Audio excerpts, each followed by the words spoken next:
Hello, everyone. We're going to talk today about music and politics, and specifically focusing on the Cultural Revolution in China in the 60s and 70s, and the kind of effects of politics in the Korean Peninsula, looking at maybe some traditional forms of music in Korea and South Korea and North Korea, and how the kind of communist regime in North Korea really altered what is being heard, what's being played in that country.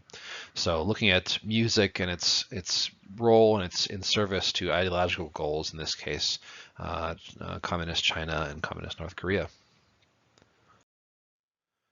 So on your map, you can hopefully everyone knows where China and North Korea are, but it gives you a little idea of where they are in the world. And we're focusing this time on the Chinese Cultural Revolution, like I said, from 1966 to 1976. This is a time of pretty insane, really bloody upheaval in China under the leadership of Mao Zedong. And really, it was a goal of trying to preserve the quote unquote true communist ideology by purging remnants of capitalists and other kind of traditional elements in society. But mostly what it was reimposing or imposing Mao Zedong's philosophy of how to be a true communist in China. As you'll see as we go through some of the examples, really the Cultural Revolution in China paralyzed the country, negatively affected it culturally, economically, socially. It was really kind of a disaster in terms of its effects on the country, and China has been kind of recovering ever since, and in some cases is not even looking back. It's kind of a painful memory to look back on.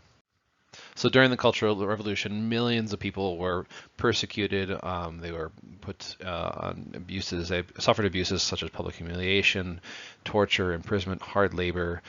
Their property was seized, and many times many people were executed. Large segments of the population were forcibly displaced and moved. A lot of urban youth were actually moved to the countryside in an effort to kind of promote agriculture and kind of communist ideology there. During the Cultural Revolution and kind of as a result of the youth, the kind of the Red Guard youth that we'll talk about in a second, a lot of Chinese historical relics and artifacts were destroyed. Many cultural and religious sites were ransacked, and it was really an upheaval for all of China that is still felt today. Although the Cultural Revolution officially ended in 1969, it really lasted until about 1976, until many of the kind of policies that were put in place were finally dismantled by reformers, notably Deng Xiaoping. Uh, and in the 1980s, really, even the current kind of Chinese Communist Party that has been running the country since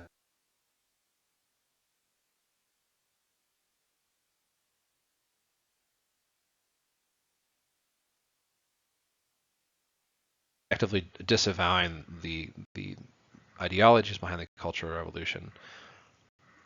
That said, in most cases, actually, the Chinese government is very focused on stability, and they don't want old wounds reopened. And so, in many cases, the historical documents and or any kind of scholarship in China is restricted. So there's not a lot of talk about the Cultural Revolution now. Scholars aren't able to look at it and study it or publish anything about it. So it's kind of almost a black hole in a sense in Chinese history if you live in China. So that's just kind of a real general history of the Cultural Revolution in China. I'm not going to go into more Chinese history. That's a topic for a whole other year-long course. But we'll flip over to North Korea. And again, we're talking about how politics has affected the music, but I'll give you a little bit of background on the country and its kind of split from South Korea. From around 1910 until the end of World War II, all of Korea was under Japanese rule, and most of the Korean people in the Korean Peninsula were living on subsistence farming. They were peasants. There was very little industry. And in the 1930s, Japan started kind of developing some more industry, steel mills and manufacturing plants, especially in North Korea. And the North Korean industrial class really expanded very quickly until really to the 60s. A Korean guerrilla movement was trying to battle the Japanese occupation of Korea, and one of the most prominent guerrilla leaders was a communist named Kim Il-sung, and we'll find that later, that name later in a second. He actually became the leader of North Korea, and the North Korea really North Korea South Korea split really happened in 1945, essentially when the Soviet Union and the U.S. Decided to have a U.S. lead a trusteeship over the Korean Peninsula for 5 years until independence. By 1949, though, North Korea was a full-fledged communist state under the receiving support from China and the Soviet Union.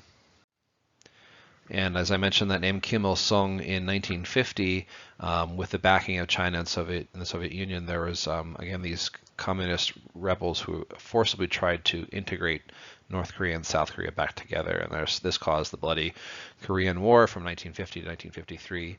And in 1953, there was just a ceasefire established. Kim Il-sung, who was kind of the leader of that attempt at reunification, became the leader of North Korea, and he led until 1994 when his son took over, Kim Jong-il, and now, of course, we now know that Kim Jong-un is his grandson. Actually, is now taking over North Korean leadership. So after the Korean War in 1950-1953, North Korea had a pretty substantial time of economic gain, where they, with a lot of Soviet and Chinese help, they did a lot of urbanization, a lot of industry building, but really in the 1970s, North Korea started to fall behind. They weren't able to keep up with some of them modernizing their economy in the 70s, and they really fell behind after the collapse of the Soviet Union in 1991, and since then have been living in a state of almost, pretty close to near famine since then, even though North Korean leaders have attempted to squeeze the population and also extract concessions from the rest of the world, along with their building of their small nuclear program. So those are some of the kind of, again, really brief sketch out of Chinese Cultural Revolution history and North Korea and the establishment of North Korea as a communist state, in contrast to South Korea as a democratic nation, and some of the maybe economic and political factors that have gone into making these countries that are quite different. And now what I want to do is move to a discussion of how music was used in service to kind of both these ideologies, and I'll discuss also some of the traditional music, some of the music used in service of communist ideology, and then also some music that's being played in contemporary China and contemporary North Korea.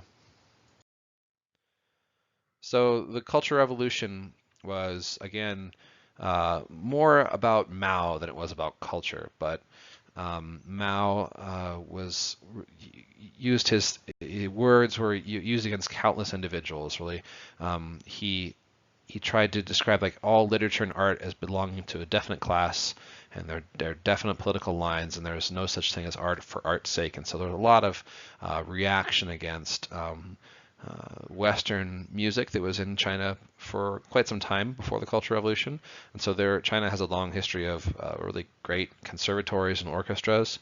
But during the kind of Cultural Revolution period in the 60s and 70s, there was a lot of pressure put on the conservatories and any exponent of art that was not deemed, in service of the kind of communist revolution. A lot of pressure was put on those types of art. The conservatories were really almost shut down. Some of the heads of the conservatories faced torture and mental and physical torture, actually, and the president of the Shanghai Conservatory was kind of singled out by historians, as really a musician who's never made a braver stand against totalitarianism, because he was tortured mentally and physically during the Cultural Revolution. Really, it was this attempt by the Red Guard and by Mao to kind of wipe away all remnants of kind of Western bourgeois art and culture. So before the Cultural Revolution, really kind of romantic Western classical music was really important in the country and in the educational system. During the Cultural Revolution, this was kind of wiped out, really, and what took its place was this forced use of militaristic and mass education songs espousing these communist ideals. So in place of Beethoven and these kind of large orchestras, in place of even Chinese folk music, oftentimes during the Cultural Revolution, the most important or the most prominent music you would hear are these mass, quote unquote, education songs, propaganda songs, militaristic kind of choirs that we'll hear a few examples of in a second. Before we do that, what I want to talk about is a little bit of the traditional music that is played, was played before the Cultural Revolution, is played now. It kind of escaped the destruction of culture that the Cultural Revolution brought. And this is an example here. You can pause the video in a second and listen to an example of silken bamboo music. And this is the type of music that is played in tea houses around China. It's played in urban tea houses by amateur musicians. Generally, what you'll hear is a Chinese fiddle, an erhu, a dizi, a flute player, and oftentimes a pipa and other instruments. And it's just really, it's an egalitarian music. It's not composed so much as it is these are tunes, folk tunes that are known, and the compositions are worked out by the group. And so there's a sense of egalitarianism in this type of music. It's not focused on a composer. It's not focused on one virtuosic performer. And so in a sense, this egalitarianism maybe helped spare this type of silken bamboo music from the wrath of the Cultural Revolution, because it sort of fit with the general, idea that of the Cultural Revolution, that music was for the people, right? So I'll give you an example. Just pause the video and listen to this very heterophonic music that is played here by some artists in Los Angeles. Actually, one of my former professors is playing. And come back after you listen to this example of silken bamboo, traditional Chinese music. So the silken bamboo music was an example of music that escaped the Cultural Revolution, the kind of destruction that it brought. But there are a lot of songs that were made during the time of the Cultural Revolution for the Red Guard, the kind of youth who were out there pushing Mao's ideology, Mao's propaganda. And what the Red Guard was attempting to do really was destroy the kind of the quote-unquote four olds, or old customs, old culture, old habits, and old ideas. They were trying to completely destroy all this. And Mao's idea was that out of this disorder, out of all this destruction, that somehow the masses would organically steer the direction of the Cultural Revolution movement into a more kind of for the people communist outcome. That's what his idea that would happen. As we know now, that really didn't happen.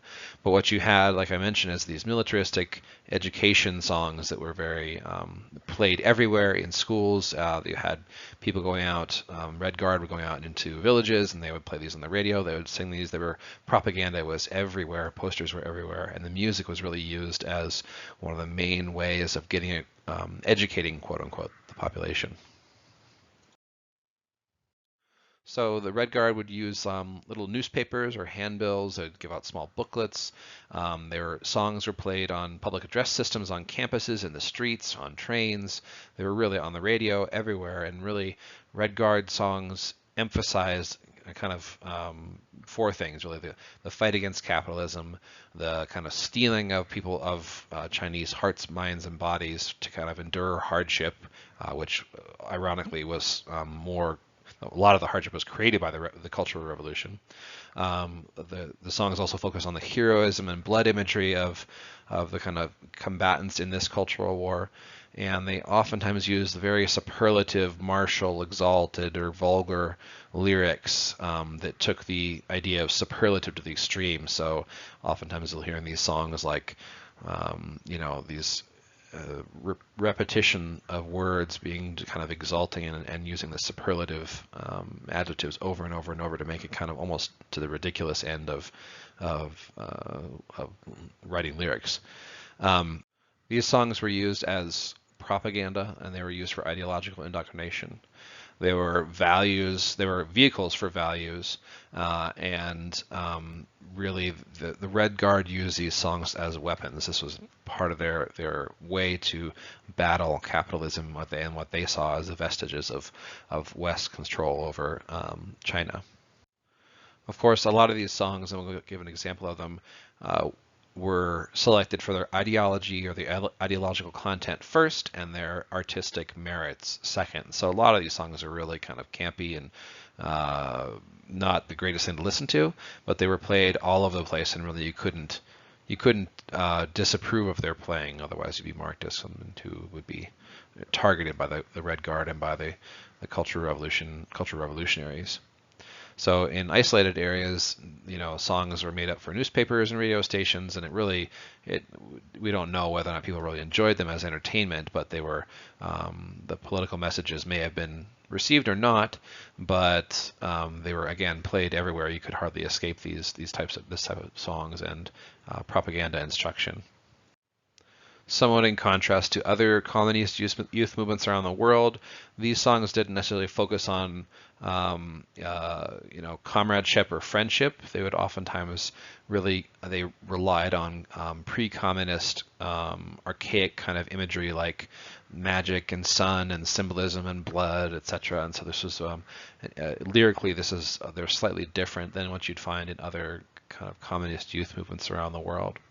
So let's pause for a second, and you can listen to one of the examples that I had for your required listening, called "The Force at the Core of Leading Our Cause Forward," which is actually a quotation from Mao. And many of these songs were quotations from Mao from his Little Red Book. He had many quotations in terms of his thoughts, and people would set this to music and kind of try and inspire the people. So listen to the example posted below and come back. And so what you heard in that example there is really this Soviet-style chorus music that was quoting Mao, and then what you hear at the very end is kind of these shout, "Long live Mao, long live Mao," and what these are done is really to inspire the people, or to impress upon them propaganda, the ideology of the Cultural War, of the Cultural Revolution. Some examples of like I mentioned, of the Red Guard songs are they're very focused on blood or this kind of archaic imagery, and I have an example on your screen there that the examples of the translation of the song says, "Since we were born on the battlefield, we're not afraid to die in hot blood. Not until our fresh blood stains the banners of war, our loyalty will show." This is the type of propaganda and indoctrination you'd get from the Red Guard songs. But of course, the Cultural Revolution certainly ended a long time ago, and in some ways, Chinese society is kind of not looking back at all. Music has changed wildly, obviously, but the kind of desire by the Communist Party to use music as a propaganda tool certainly hasn't shifted. And I point you to the article I had you guys read from the New York Times about the Chinese kind of rock band, and how the Communist Party rewrote one of their songs, redid one of their videos, and really kind of is very, very similar to the ways that the Communist Party was rewriting songs back during the Cultural Revolution, really kind of recrafting the narrative around what is good in China and things like that. And so on your screen, you can see the kind of rewrite from the original to the rewrite example from the song. It's entirely rewritten, taking out really kind of all the negative and kind of down, depressing lyrics, and really putting back in this sunny view of work will make you free, almost in some senses, but kind of how great China is, how progressive they are, how they're moving forward and not looking back. And so I think this rewriting of history and songs really kind of serves the Communist Party and their vision of society, and this continues through today. So I would take a few seconds here and just pause the video. If you haven't already, on that New York Times article that's linked on Canvas, there's a video down below. Watch some of that video and just listen to what you're hearing. I think you're hearing a real disconnect in terms of the music. Sounds very almost an elegy for a kind of a dying city in the original, and the rewrite, the lyrics are different, and you can see that as the video progresses, this shift from kind of a depressing kind of elegy for a dying city to this kind of again forward focused, moving forward, building new things, pouring lots of concrete and things like that. So take a minute for a second and watch a bit of that video, and then come back here.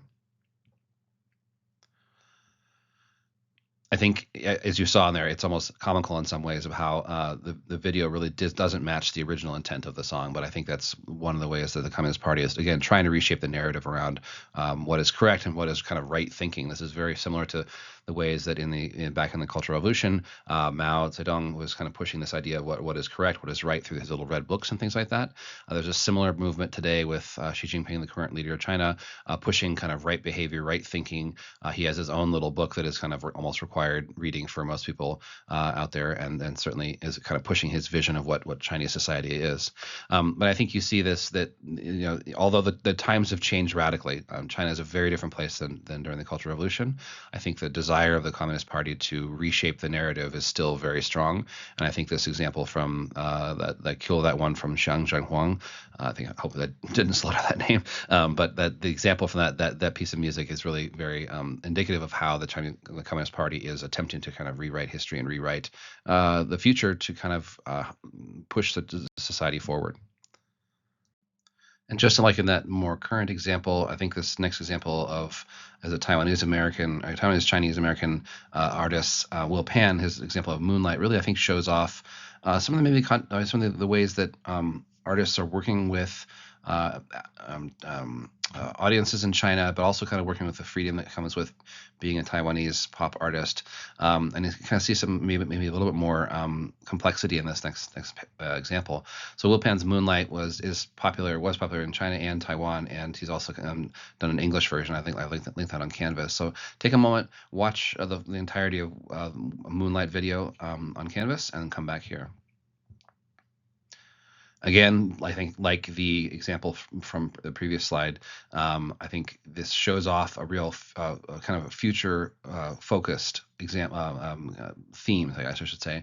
Whereas the first example, the previous slide, was rewritten by the Communist Party to kind of show off the kind of greatness of Chinese society and kind of rebuilding and moving forward. This has a much darker turn to it. I think that's an example of maybe Will Pan's freedom that he has as slightly removed from the Chinese government kind of censorship and prohibitions and things like that. I think this is a good example of still future focus, but really kind of maybe with a little bit of hesitancy about what that really means. And so you heard in the video, he talks about depositing digits in the bank and things like that, kind of showing that life is getting better. But then you get also the sense that it's not quite right. There's a scene there where people are kind of all encased in body bags, and there's a big array of kind of a banquet of rotten fruit in front of them. And so there's really kind of maybe a disconnect between the kind of positive future you see in the previous video and the future that kind of Will Pan is putting forward to Moonlight.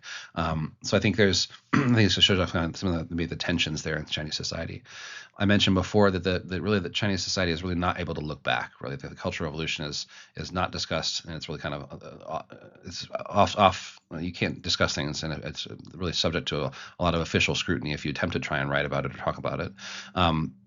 The government really displays a lot of heightened sensitivities around the Cultural Revolution. It's an indicator that it sees itself as like kind of the inheritor of its legacy, of the legacy of the Cultural Revolution. The government's quite apprehensive about economic writing about the Cultural Revolution, even popular discussions, and really what the Chinese government is most worried about is really kind of causing instability in society, and that's really kind of one of the main tenets of their ruling party, is that we'll give you a stable society and you leave the kind of politics up to us. And so I think you see that in terms of a lot of their interventions, like for example in the last piece of rock music. So now I'm going to shift over we talked a little bit about China and the Cultural Revolution. I'm going to talk a little bit more about traditional Korean music. And I think it might seem odd that I'm highlighting a tradition that is, as you'll find out, not really favored by the North Korean officials. But I'll at least give you an example of traditional Korean art music that is a really important cultural heritage of all North and South Korea. And really, it's because of politics that pansori, this type of Korean music, is not being performed in the North. So pansori, this traditional Korean art music, is really originating in the 17th century.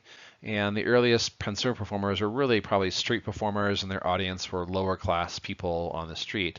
But it moved from this kind of street performance, this lower class performance. It eventually moved, especially in the 20th century, moved indoors and was performed more like opera, and kind of became this kind of high art tradition. So it's not necessarily always been like kind of a high art or kind of a classical type art, but it's had this journey from kind of street performance to now kind of opera-like performance in Korea.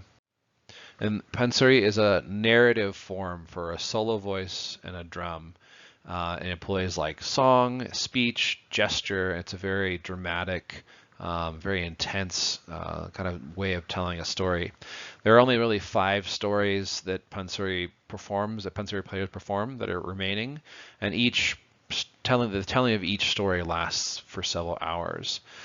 So you have the vocalist, oftentimes is a woman nowadays, although that's not always strictly that. It's men and women, but in the 20th century, many women took over performing pansori.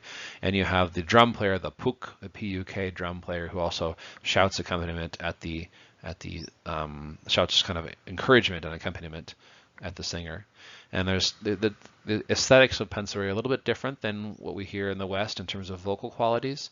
And so there are 2 voice types in pansori that are really valued. A strong kind of husky, rough voice, and an iron voice, kind of a very resonant voice.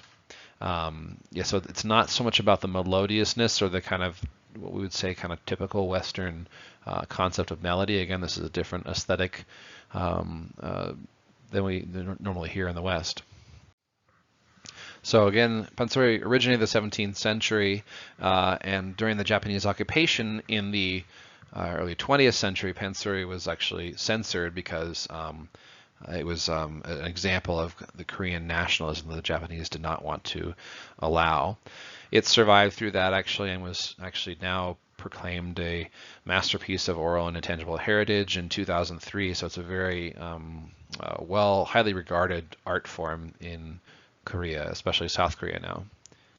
So now in the 21st century, more people listen to pansori, but still like kind of opera, like classical music in the West. Most of the audience members are now older, they're scholars or students of traditional music. So it is in some ways a marginal art form, but it's experiencing somewhat of a revival, and there are many musicians who are now combining pansori and reggae, pansori and rap, etc. And so there's a kind of a revival a bit in terms of using pansori as kind of an emblematic Korean music. So I thought you could have a nice, very, very beautiful video of kind of traditional Korean art music. This is a video about describing pansori and also giving you some images and some video of one of the great performers of the 20th century. So I'd watch that and give you a really great idea of what traditional pansori sounds like and looks like. And then that video is posted below. Pause, then come back to the lecture in a second. That was an example, a really beautiful example of kind of traditional pansori storytelling in Korea, South Korea. And I thought I'd give you another example of how the genre is being inflected by other world musics. And so this is a great example of pansori reggae by the band NST and the Soul Sauce. You could start at probably minutes or about 17 seconds in when the music starts, but pause my lecture and then listen to this example. And I think what you hear in this video is obviously a very heavy reggae sound, but then the singer is giving a very pansori-like vocal performance. And so it's a neat combination of both this kind of traditional art music and contemporary modern world reggae beats and sounds in the Korean setting. So yeah, that's a great example of pansori reggae. There's other examples as well. So pansori is and its modern iterations are really what's going on some of the music's going on in South Korea. And so I want to now shift up to the north and see what politics has wrought in North Korea. What is the kind of the push for ideology? How has that changed music, what people listen to, and the type of music and the performances? So you'll recall the kind of first leader, the great leader as they call it in North Korea, Kim Il-sung, called pansori old-fashioned and boring, and really kind of discouraged the performance of pansori in North Korea. He allowed some pop music, but he was very specific in forbidding jazz being played at all in North Korea. I thought it was a sign of kind of Western bourgeois culture. So in North Korea, art is very, very restricted by the state. It's a very restrictive regime. Mass games and displays are very popular, and people, are basically forced to attend. Western military bands and styles were popularized during the Japanese occupation, and music is like in the Cultural Revolution in China, music is also pushed to express socialist values. In some ways, Korea has been kind of flirting with Western music and culture, right? So they allowed some pop music. They didn't allow jazz. They've North Korean regime has kind of retrofitted and adopted many traditional Korean instruments, and then quote unquote improved them, and they've adapted it to Western tunings. And not all traditional instruments have been changed to kind of this Western style tuning, but much of the instruments have.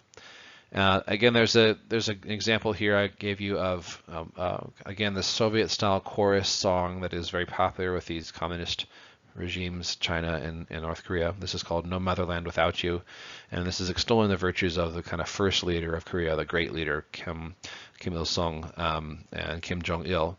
And what you'll hear is again this Soviet-style chorus, and this is again No Motherland Without You is one of the most heard ubiquitous songs in North Korea. So pause the lecture and you can listen to just an example of this North Korean militaristic Soviet-style chorus song. Again, you're going to hear this at mass demonstrations. You're going to hear it on public address speakers.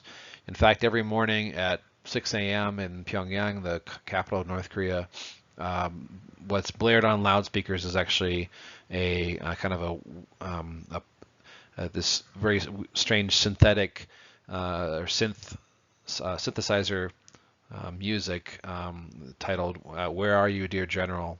And this is an ensemble that was formed by Kim Jong-il in the 1980s, and it uses electric guitars and synthesizers, and it draws on Korean folk music, but also on Chinese and Soviet music as well. And this is that song, "Where Are You, Dear General?" is literally broadcast over the entire city every single morning as a way to greet every resident of the city with this kind of propaganda ideological music. I didn't give you an example of this "Where Are You, Dear General" song, but if you look up Pochonbo Electronic Ensemble or the "Where Are You, Dear General" North Korea, you'll get an example of this really kind of eerie music being broadcast over Pyongyang in the morning. Here's interesting. Again, we'll watch a few minutes of this video. This is Andy Kershaw traveling to North Korea. He's really the first time in recent in the 1990s actually that cameras were allowed into North Korea, and it's a travel show. It's watch a few minutes of it to get kind of a taste of the kind of strangeness and irony of a lot of the things. Andy Kershaw is quite. His humor is quite ironic and droll, so be prepared for that. But again, this is the first time that cameras were really allowed into North Korea since quite a long time ago. So pause the video and watch a little bit of this travel show video. And so all kind of humor aside, there have been many attempts by the North Korean regime to kind of modernize their sound. So yes, there's still a Soviet-style choruses being played all the time, but especially recently, there's been an attempt by the North Korean leader Kim Jong-un to kind of revamp the state propaganda and create new sounds, new bands, like this example I have posted below, the Moranbong Band, which is an all-girl pop extravaganza really intended to replicate the K-pop phenomenon from South Korea. If you pause the lecture now, watch a little bit of this Moranbong band called Answer to Soldiers, and just again listen to the music and look at the visuals and see what you're seeing, and maybe compare that to the K-pop video I played a week or two ago. And I think what you'll see, having watched that video, what you'll see is really the same old Soviet routine. You have sequin miniskirts and electric violins, but really it's this kind of very scripted, very propaganda type performance. There's a quote here that I've found about this kind of this attempt at K-pop in North Korea, and it says, quote, the North Korean regime, when they pick up on the fact that there are 1 million YouTube views on their videos, they see it as evidence that their plan is working. What they don't understand is because people are watching it because it's a train wreck. North Korea isn't really in on the joke, and they can't figure out why it hasn't caught on as much as K-pop. And I think you'll see it as it's, again, this very scripted, very propaganda-esque attempt at modernizing North Korea's propaganda music. So, kind of nearing the end of our lecture on North Korean propaganda and music, I thought I'd turn to a really interesting example of this Slovenian band, which was actually the first rock band allowed to play in North Korea, and they're a band called Laibach. There was a great documentary about them called When Rock Arrived in North Korea, Liberation Day, and it's available on YouTube for free, and it kind of details Laibach's trip to North Korea. As you'll notice from the picture here, that they're very almost, Laibach is accused of being totalitarian and almost fascist in style, but they're accused by both the far left and the far right, where they come from. They're actually Slovenian, but they sing in German and kind of this way. But they're accused by both the far left and far right of kind of promoting these totalitarianism or neo-national, almost Nazi-like movements. But if you actually watch their music, what you realize is that they are parodying this kind of neo-national, neo-Nazi fascism. They're parodying it in an extreme way. Most of all the musicians in Laibach, they rarely step out of character, and so you'll see, especially in that video I mentioned about their music, you'll see people are confused. You have the kind of neo-Nazis who are like, are they promoting fascism or are they not? They don't know. But really, in the end, what it is Laibach is trolling basically everyone, and then their trip to North Korea was maybe the ultimate troll. The North Korean government saw them as examples of kind of this socialist totalitarianism, and they invited them to play and perform in North Korea. And we'll give an example of the kind of trolling that Laibach was able to pull off on North Korea. Before we do that, I think I should quote actually some of the commentary on Laibach, and this is Richard Wolfson who wrote about the group, and he says, quote, "Laibach's method is extremely simple, effective, and horribly open to misinterpretation. First of all, they absorb the mannerisms of the enemy, adopting all the seductive trappings and symbols of state power, and then they exaggerate everything to the edge of parody. Next, they turn their focus to highly charged issues, the West's fear of immigrants from Eastern Europe, the power games of the EU, analogies between Western democracy and totalitarianism." So really, they are pushing this idea of kind of totalitarianism, either socialist or fascist, to the edge of parody, but never quite crossing over. So people are very confused by them. And it's obviously shown that the North Korean regime was also confused by their messages. So to recap, I think a couple things really. That the most important thing is that the goals of politics and ideology don't always sit in easy congruence with actual music, right? So oftentimes ideological music is chosen for its message and not for the art, and I think you hear that in the Red Guard songs and the songs in the Cultural Revolution, and in the attempts by North Korea to kind of replicate the K-pop popular music phenomenon. More often, it's if a state controls or tries to control the message, its art is what suffers. But it's also important to remember, though, that music was central to the political messages and ideological control. Mao, during the Cultural Revolution, one of the first things he did was establish groups to go out and spread these songs of communism and kind of political ideology. So Mao's use of music as quote-unquote education or propaganda was one of the first acts he did when in power. And you also see that in the kind of extreme censorship and or choosing of the types of music that are allowed to be played in North Korea. So the kind of first leader of North Korea did not like pansori, so it was discouraged. But then there's also these kind of bumbling attempts at creating new propaganda music in North Korea are another example of kind of how politics and ideology don't always sit well with art. And yet art is very effective at getting across a political and ideological message. So again, if you talk to anybody from China who lived during the Cultural Revolution, they will absolutely know those songs, and you have to think that in some way the kind of ubiquitous use of propaganda and ideology and the use of music to kind of broadcast these was in many ways had to be effective, even if in the end is ultimately kind of bumbling. So anyhow, I hope you enjoyed the video and the examples. I think it's again a very small slice of Chinese history, a very small slice of North Korean history, but maybe it gives you some ideas of stuff you've not seen or heard before. So thanks very much. Again, you have a quiz that is opening up here on Wednesday, and also remember your concert ethnography is due on Sunday. Thanks very much.